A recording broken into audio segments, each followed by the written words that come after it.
नमस्कार दोस्तों, बहुत बहुत स्वागत है आप सभी का गवर्नमेंट एजुकेशन में। तो दोस्तों, इस वीडियो में हम जनरल साइंस के क्वेश्चन देखने वाले हैं और इसमें हमने 30 क्वेश्चन जो है वो कवर करेंगे। तो इस 30 क्वेश्चनों में से आपको 20 क्वेश्चन जो है वो सही करके बताना है। तो देखते हैं आपकी कितनी तैयारी है मध्य प्रदेश जेल प्रहरी के लिए। ओके, तो चलिए हम स्टार्ट करते हैं। तो देखिए, फर्स्ट क्वेश्चन की तरफ बढ़ते हैं। तो पहला क्वेश्चन है कि सहचर कोशिकाएं निम्नलिखित में से सिर्फ किसमें होती हैं। तो सहचर कोशिकाओं की बात की गई है, तो ऑप्शन है ब्रायोफाइट, टेरिडोफाइट्स, एंजियोस्पर्म और जिम्नोस्पर्म। तो इसका आंसर हो जाएगा एंजियोस्पर्म। तो जो सहचर कोशिकाएं होती हैं वो एंजियोस्पर्म में होती हैं। क्वेश्चन नंबर नेक्स्ट, निम्नलिखित में से क्या विद्युत रोधी है। तो विद्युत रोधी का मतलब होता है जिसमें जो बिजली या धारा प्रवाहित नहीं हो सकती है। तो ऑप्शन है तांबा, लकड़ी, पारद, एल्यूमिनियम। तो बहुत ही आसान सा क्वेश्चन है, लकड़ी में जो है वो धारा प्रवाहित नहीं हो सकती, तो इसका आंसर हो जाएगा सेकेंड ऑप्शन। अगला है यहाँ पर, किस कारण से वायु के बुलबुले तरल पदार्थ में उठते हैं। तो आपने देखे होंगे पानी में देखा जाए तो वायु के बुलबुले जो है वो उठते हैं, तो वो किस कारण से उठते हैं। ऑप्शन है यहाँ पर पृष्ठ तनाव और आसंजन। सेकंड ऑप्शन है श्यानता और उत्प्लवन। थर्ड ऑप्शन है तरल पदार्थ पर वायु प्रवाह और उत्प्लव। और फोर्थ ऑप्शन है उत्प्रेक्ष और पृष्ठ तनाव। तो इसका आंसर हो जाएगा श्यानता और उत्प्लव। तो बी ऑप्शन जो है इसका आंसर हो जाएगा। तो इस वजह से जो है वो वायु के बुलबुले जो है वो उड़ते हैं तरल पदार्थ में। क्वेश्चन नंबर नेक्स्ट है, जियोलाइट क्या है। ऑप्शन है hydrate ferric oxide, hydrate sodium aluminium silicate, sodium hexametaphosphate और सोडियम टेट्राबोरेट। तो जियोलाइट जो रहता है वो रहता है हाइड्रेट सोडियम एल्यूमिनियम सिलिकेट। तो बी ऑप्शन इसका आंसर हो जाएगा। क्वेश्चन नंबर नेक्स्ट, किस कारण से तरल पदार्थ के क्वथनांक में भिन्नता होती है। ऑप्शन है यहाँ पर दाब में भिन्नता, तापमान में भिन्नता, आयतन में भिन्नता या घनत्व में भिन्नता। तो इसका आंसर हो जाएगा दाब में भिन्नता। तो दाब की वजह से जो है वो तरल पदार्थ के क्वथनांक में भिन्नता आती है। तो ए ऑप्शन इसका आंसर हो जाएगा। क्वेश्चन नंबर नेक्स्ट, वायु में विश्व में प्रदूषण का सबसे बड़ा स्रोत क्या है। तो बड़ा स्रोत पूछा गया है कि विश्व में सबसे जो वायु प्रदूषण होता है। देखिए, वायु प्रदूषण की बात नहीं की गई, सिर्फ प्रदूषण की बात की गई है यहाँ पर। तो ऑप्शन है यहाँ पर शाकनाशी और कीटनाशक। सेकंड ऑप्शन है ऑटोमोबाइल से निकलने वाला धुआं। थर्ड ऑप्शन है कूड़ा और कचरा और फोर्थ ऑप्शन है औद्योगिक बहिष्कार। तो इसका आंसर हो जाएगा कूड़ा और कचरा। तो विश्व में जो प्रदूषण होता है वो कूड़ा और कचरा का सबसे बड़ा स्रोत है।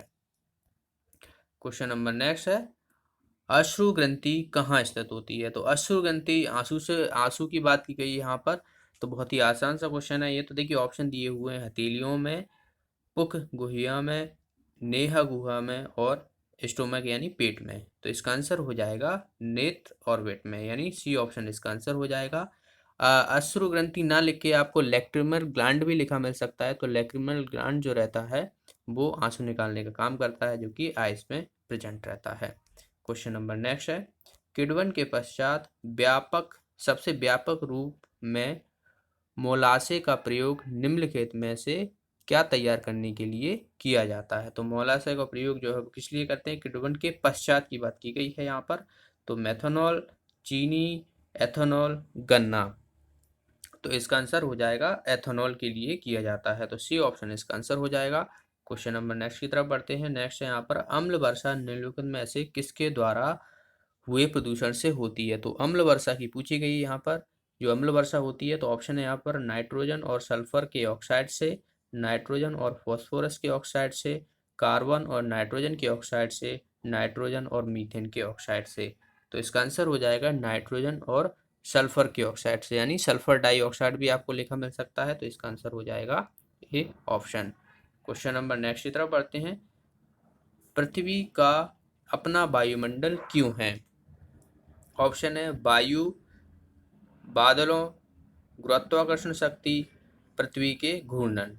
तो पृथ्वी का अपना जो वायुमंडल है वो है ग्रेविटेशन फोर्स की वजह से, ग्रेविटेशन की वजह से। इसका आंसर हो जाएगा सी ऑप्शन। नेक्स्ट क्वेश्चन की तरफ बढ़ते हैं। नेक्स्ट है यहाँ पर, प्रेरक कौशल मस्तिष्क के कौन से भाग के साथ संबंधित रखता है? तो जो मोटर स्किल होती है हमारे ब्रेन में, वो कौन से पार्ट्स में जो है वो संबंधित रखता है? ऑप्शन है यहाँ पर frontal lobe, partial lobe, temporal lobe और ऑसिपिटल लोब। तो इसका आंसर हो जाएगा फ्रंटल लोब। तो ए ऑप्शन इसका आंसर हो जाएगा। नेक्स्ट क्वेश्चन है, प्रोटोजोआ के अलावा कौन सा एंजाइम प्राणी जगत के सभी सदस्यों में मौजूद हो जाता है?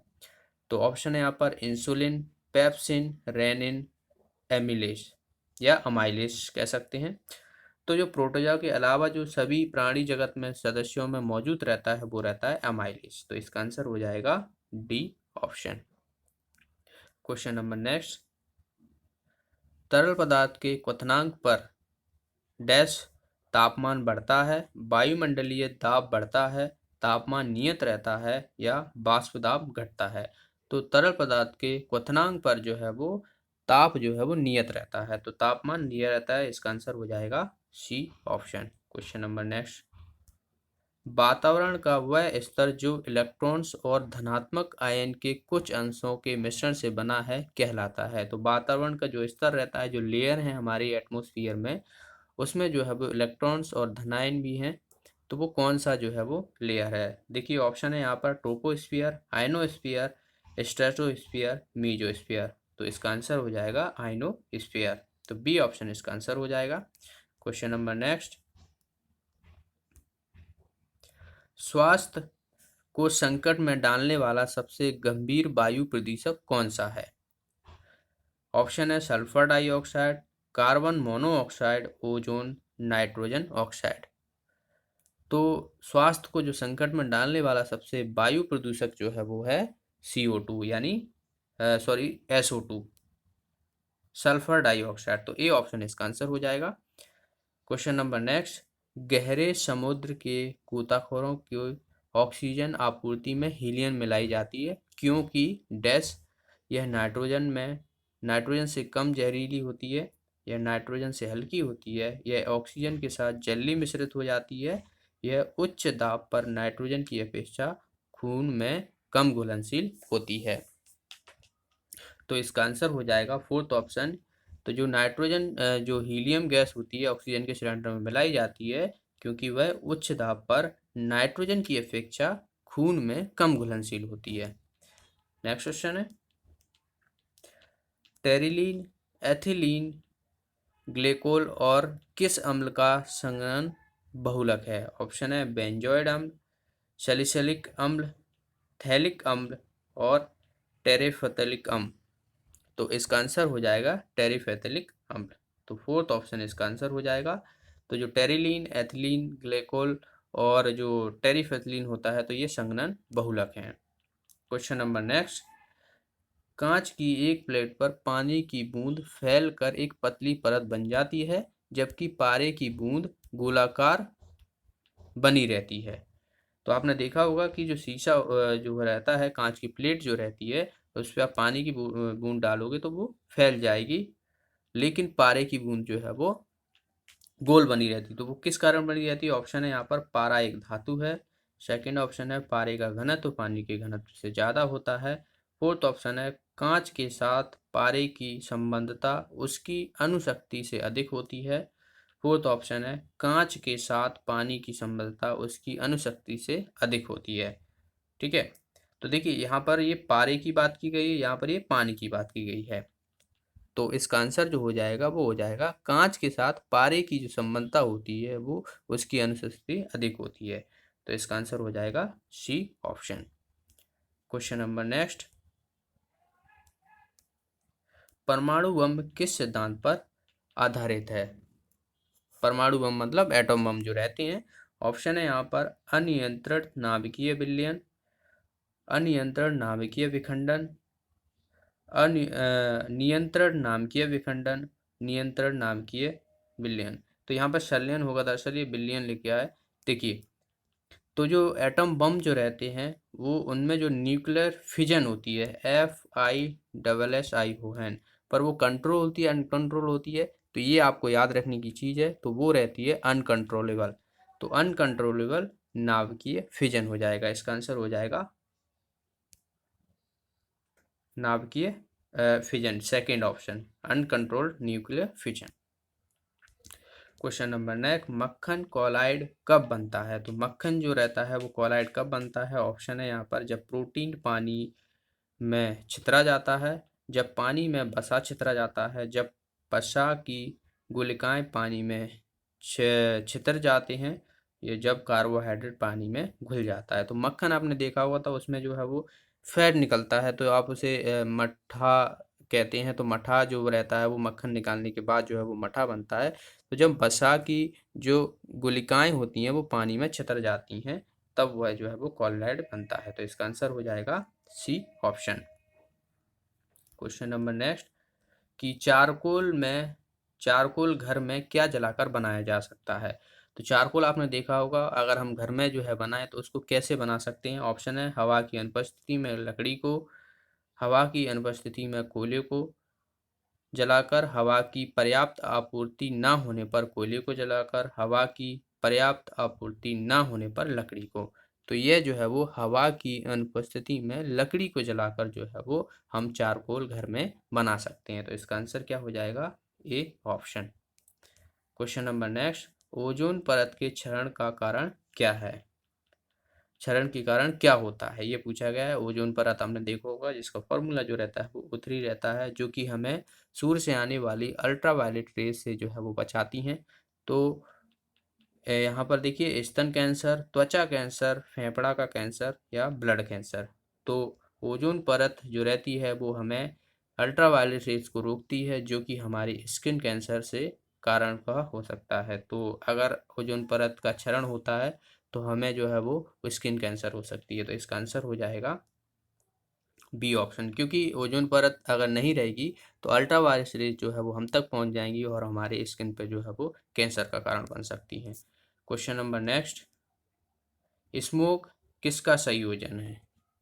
ऑप्शन है यहाँ पर, हवा और जल वाष्प का, पानी और धुआं का, आग और पानी का, धुआं और कोहरे का। तो स्मोक जो रहता है वो धुआं और कोहरे का जो है वो संयोजन है। तो इसका आंसर हो जाएगा फोर्थ ऑप्शन। नेक्स्ट क्वेश्चन है, हम बिना फिसले पृथ्वी पर चलने में क्यों सक्षम हैं? ऑप्शन है, गुरुत्वाकर्षण बल के कारण, घर्षण बल के कारण, श्यानता बल के कारण, अपकेंद्रीय बल के कारण। तो कोई भी चीज अगर चल रही है वो बिना फिसले हुए, तो जाहिर सी बात है उसमें जो है वो फ्रिक्शन लग रहा है, घर्षण बल लग रहा है। तो घर्षण बल की वजह से जो है हम पृथ्वी पर चल पाते हैं। तो इसका आंसर हो जाएगा बी ऑप्शन। अगर घर्षण बल नहीं होगा तो आप फिसल जाओगे, चल ही नहीं पाओगे। चलिए अगला क्वेश्चन देखते हैं, निम्नलिखित में से किसमें खुला नाड़ी संबंधित तंत्र होता है? खुला नाड़ी संबंधित तंत्र होता है, यानी जो ओपन वेस्कुलर सिस्टम होते हैं तो वो किसमें रहता है? तो ऑप्शन है यहाँ पर, कॉकरोच, मनुष्य, चूहा, पक्षी। तो कॉकरोच जो रहता है वो खुला नाड़ी संबंधित तंत्र रहता है इसमें, यानी ओपन वेस्कुलर सिस्टम रहता है।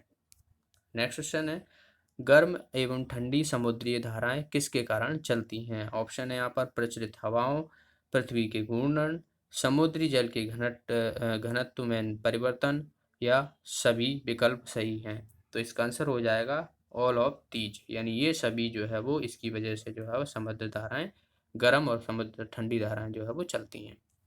नेक्स्ट क्वेश्चन है यहाँ पर, कि किस रंग द्रव्य की उपस्थिति के कारण मानव के मल का रंग पीला होता है? तो जो हमारा जो वेस्टिज मटेरियल निकलता है, मल निकलता है, तो वो पीला जो है वो इसका रंग क्यों रहता है? ऑप्शन है यहाँ पर, पेप्सिन, रेनिन, एमाइलेज या यूरोविलिन।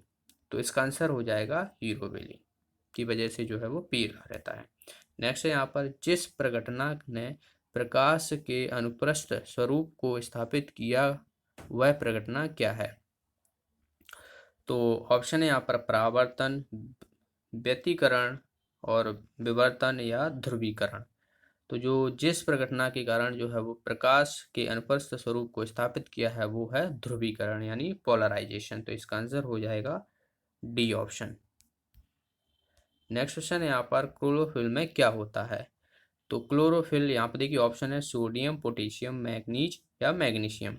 तो क्लोरोफिल जो रहता है, आपने देखा होगा कि जो पत्तियां रहती हैं उनमें रहता है क्लोरोफिल, जिसकी वजह से हरे होती हैं। तो उसमें जो है वो धातु पाई जाती है मैग्नीशियम। तो वही होता है क्लोरोफिल में। तो मैग्नीशियम जो है इसका आंसर हो जाएगा फोर्थ ऑप्शन।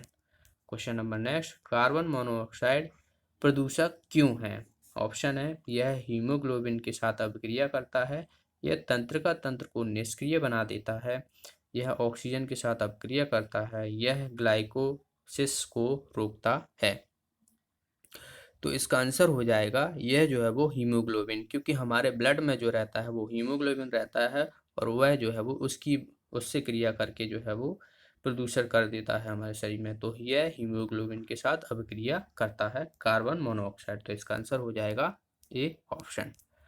तो ये थे 30 क्वेश्चन। आपके कितने सही निकले कमेंट बॉक्स में ज़रूर बताना। और आगे हम और भी प्रैक्टिस सेट लाने वाले हैं, तो वीडियो को लाइक कीजिए, शेयर कीजिए और जो भी साथी नए हैं चैनल को सब्सक्राइब कर लें, बेल आइकन पर जरूर प्रेस करें जिसके माध्यम से आपको वीडियो का नोटिफिकेशन मिलता है। तो मिलते हैं अगली वीडियो में। Thanks for watching the video. Have a nice day.